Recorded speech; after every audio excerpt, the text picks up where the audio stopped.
नमस्कार साथियों, मेरा नाम है अशोक पांडे और मेरे चैनल जीआईबी विद अशोक में आपका स्वागत है। फ्रेंड्स, आज हम इंडियन इकोनॉमी मॉड्यूल सी में चैप्टर नंबर 20 जो कि इंडियन फाइनेंशियल सिस्टम के बारे में है, उसके फ्रेंड्स एमसीक्यू करेंगे जो कि बुक में दिए गए हैं। तो ये MCQs based on Macmillan books हैं हमारे।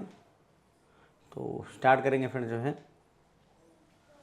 पहला क्वेश्चन है, which of the following is not part of the informal financial system.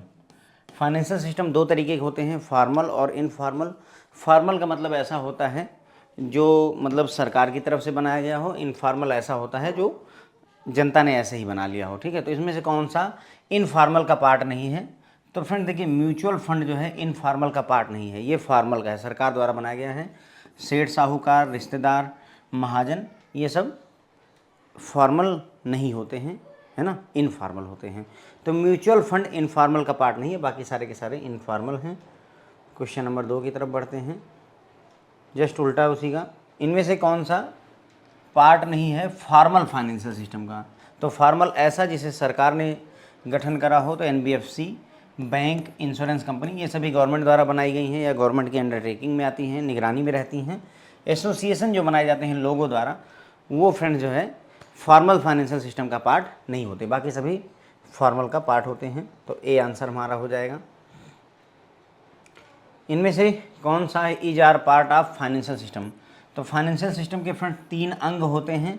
Financial market होती है, फाइनेंशियल इंस्टीट्यूशन होते हैं और फाइनेंशियल इंस्ट्रूमेंट होते हैं। ये तीनों के तीनों फ्रेंड जो है फाइनेंशियल सिस्टम के पार्ट होते हैं। So we can go for all of the above. Financial market, financial institution, financial system. ठीक है, financial market, financial institution, financial instrument. तो ये ऑल ऑफ द अबव हमारा आंसर हो जाएगा। Which was the first bank to be establish in India? पहला bank जो India में इस्टेब्लिश हुआ था फ्रेंड्स वो था बैंक ऑफ हिंदुस्तान। आपको याद होगा 1770 में पहला बैंक बनाया गया था, बैंक ऑफ हिंदुस्तान, जो बाद में 1832 वगैरह में फेल कर जाता है, आगे नहीं बढ़ पाता। बट पहला बैंक जो हमारे देश में इस्टेब्लिश हुआ था वो बैंक ऑफ हिंदुस्तान था। क्वेश्चन नंबर 5 है, इनमें से in which phase of development of financial system was focus laid on setting up development financial institution? DFI, development financial institution पर जोर देने की बात किस फेज में करी गई है?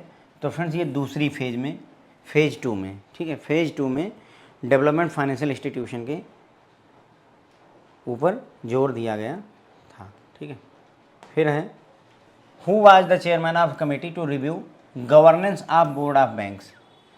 बोर्ड ऑफ बैंक्स के गवर्नेंस को रिव्यू करने के लिए कौन सी कमेटी बनाई गई थी? तो फ्रेंड्स ये पीजे नायक कमेटी थी। कौन सी कमेटी थी? पीजे नायक कमेटी थी। और नचिकेत मोर कमेटी किस लिए बनी थी? फ्रेंड्स ये डिफरेंशिएटेड बैंक के लिए बनी थी। डिफरेंशिएटेड बैंक जिसमें आपका पेमेंट बैंक और स्मॉल फाइनेंस बैंक वगैरह, इन्हीं नचिकेत मोर कमेटी की रिकमेंडेशन पर बने थे। दोनों कमेटियाँ, पीजे नायक कमेटी, नचिकेत मोर कमेटी, दोनों की दोनों कमेटियाँ इंपॉर्टेंट हैं।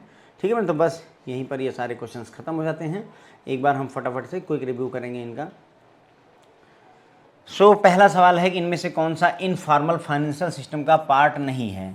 तो इनफॉर्मल का पार्ट म्यूचुअल फंड नहीं होता है, क्योंकि म्यूचुअल फंड बाकायदा गवर्नमेंट द्वारा स्थापित किया गया है। ठीक है, इनफॉर्मल में म्यूचुअल फंड नहीं आते हैं।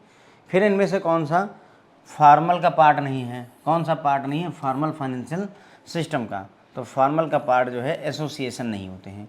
कौन नहीं होता है फ्रेंड्स? एसोसिएशन फॉर्मल का पार्ट नहीं होते हैं। फिर है, इनमें से कौन सा पार्ट है फाइनेंशियल सिस्टम का? तो फ्रेंड्स ये सभी के सभी फाइनेंशियल सिस्टम के पार्ट होते हैं। Financial market, financial institution, financial instrument, ये फ्रेंड्स सभी के सभी जो है फाइनेंशियल सिस्टम के पार्ट होते हैं। पहला बैंक जो हमारे देश में स्थापित किया गया था ये था फ्रेंड्स बैंक ऑफ हिंदुस्तान, 1770 में बना था। ये डेट इतनी इंपॉर्टेंट नहीं कि 1770 में बना था, लेकिन याद रख लीजिए बहुत अर्ली बन गया था। 1770 में ही पहला बैंक स्थापित कर दिया गया था। डेवलपमेंट फाइनेंशियल इंस्टीट्यूशन किस फेज में इस्टेब्लिश किए गए फाइनेंशियल सिस्टम के? तो डीएफआई, डेवलपमेंट फाइनेंशियल इंस्टीट्यूशन को सेकंड फेज में इस्टेब्लिश किया गया। किसमें? सेकंड फेज में इस्टेब्लिश किया गया था। Governance of bank, board of bank, जो बैंक के बोर्ड हैं उनकी गवर्नेंस को रिव्यू करने के लिए कौन सी कमेटी बनाई गई थी सर? तो ये सर पीजे नायक कमेटी बनाई गई थी। कौन सी कमेटी बनाई गई थी सर? पीजे नायक कमेटी बनाई गई थी। ठीक है फ्रेंड, तो बस ये हो गया। और इसमें थोड़ा सा ध्यान रख लीजिएगा कि नचिकेत मोर जो कमेटी थी वो जो है डिफरेंशिएटेड बैंक के लिए बनाई गई थी। डिफरेंशिएटेड बैंक में पेमेंट बैंक भी आ जाता है और स्मॉल फाइनेंस बैंक भी आ जाते हैं। एम नरसिम्हन कमेटी आपने देखा ही था कि एम नरसिम्हन कमेटी 2 बार आई है फाइनेंशियल सेक्टर के रिफॉर्म के लिए। सबसे बड़ा रिफॉर्म एम नरसिम्हन जी ने ही किया था। एक 1991 में कमेटी आई और एक 1998 में कमेटी आई थी। 2 कमेटियाँ इनकी आ चुकी हैं।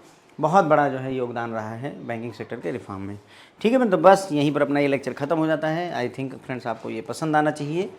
कोई कमी हो, कोई दिक्कत हो तो मुझे ज़रूर बताएं कमेंट्स करके। अगर अच्छा लगे तो कमेंट करके बताएं। थोड़ा सा एक आधे मिनट का समय निकालें और बताएं कि सर अच्छा है, गड़बड़ है, क्या इंप्रूव कर सकते हैं। तो मैं आपके सजेशंस के लिए ओपन हूँ। जो भी ज़रूरत होगी इंप्रूवमेंट की जाएगी। Thank you so much friends.